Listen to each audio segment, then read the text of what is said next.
Warriors, Into the Wild, Chapter 2. Well, hissed Bluestar, her face only a mouse length from his now. Lionheart remained silent as he towered over Rusty. He flattened his ears and crouched under the golden warrior's cold stare. His fur prickled uncomfortably. I am no threat to your clan. you threaten our clan when you take our food. You have plenty of food in your two-legged nest already. You come here only to hunt for sport, but we hunt to survive. The truth of the warrior queen's words pierced Rusty like a blackthorn, and suddenly he understood her anger. He stopped trembling, sat up, and straightened his ears. He raised his eyes to meet hers. I'm sorry. I will not hunt here again. Bluestar let her hackles fall and signaled to Lionheart to step back. You are an unusual kitty pet, Rusty. Graypaw's sigh of relief made Rusty's ears twitch. He heard the approval in Bluestar's voice and noticed as she swapped a meaningful glance with Lionheart. The look made him curious. What flashed between the two warriors? Quietly, he asked, Is survival here really so hard? Our territory covers only part of the forest. We compete with other clans for what we have. And this year, late New Leaf means prey is scarce. Is your clan really big? Rusty meowed, his eyes wide. Big enough. Our territory can support us, but there's no prey left over. Are you all warriors then? Bluestar's guarded answers were just making him more and more curious. Lionheart answered him. Some are warriors. Some are too young or too old or too busy caring for kids to hunt. And you all live and share prey together? Rusty murmured in awe, thinking a little guilty of his own easy, selfish life. Bluestar looked again at Lionheart. The golden tabby stared back at her steadily. At last, she returned her gaze to Rusty and meowed. Perhaps you should find out these things for yourself. Would you like to join ThunderClan? Rusty was so surprised, he couldn't speak. Bluestar went on. If you did, you would train with Graypaw to become a clan warrior. But kitty pets can't be warriors. They don't have warrior blood. Graypaw blurted out. A sad look clouded Bluestar's eyes. Warrior blood. Too much of that has been spilled lately.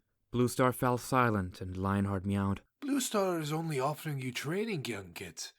There is no guarantee you would become a full warrior. It might prove too difficult for you. After all, you are used to a comfortable life. Rusty was stung by Lionheart's words. He swung his head around to face the golden tabby. Why offer me the chance then? But it was Bluestar who answered.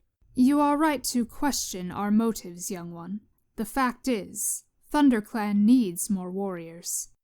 Understand that Bluestar does not make this offer lightly. If you wish to train with us, we will have to take you into our clan. You must either live with us and respect our ways, or return to your two-leg place and never come back. You cannot live with a paw in each world. A cool breeze stirred the undergrowth, ruffling Rusty's fur. He shivered, not with the cold, but with excitement at the incredible possibilities opening up in front of him. Are you wondering if it's worth giving up your comfortable kitty pet life? Rusty looked at her, puzzled. Surely his encounter with these cats had proved to him just how easy and luxurious his life was. I can tell that you are still a Tom, despite the two-leg stench that clings to your fur. You haven't yet been taken by the two legs to see the cutter. You would be very different then. Not quite so keen to fight a clan cat, I suspect. Rusty was confused. He suddenly thought of Henry, who'd become fat and lazy since his visit to the vet. Was that what Bluestar meant by the cutter? The clan may not be able to offer you such easy food or warmth. In the season of leaf bare, nights in the forest can be cruel. The clan will demand great loyalty and hard work.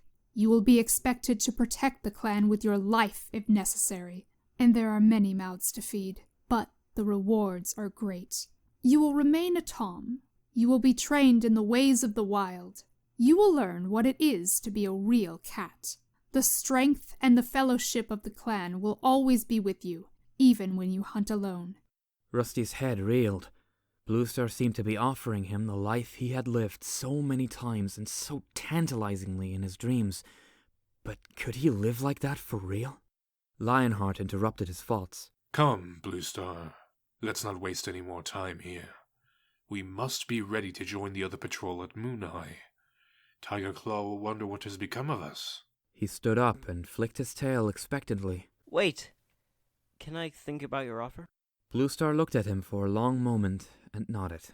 Lionheart will be here tomorrow at Sunhigh. Give him your answer then. Bluestar murmured a low signal, and in a single movement, the three cats turned and disappeared into the undergrowth. Rusty blinked. He stared, excited, uncertain, up past the ferns that encircled him, through the canopy of leaves, to the stars that glittered in the clear sky. The scent of the clan still hung heavy in the evening air, and as Rusty turned and headed for home, he felt a strange sensation inside him, tugging him back into the depths of the forest. His fur prickled deliciously in the light wind, and the rustling leaves seemed to whisper his name into the shadows.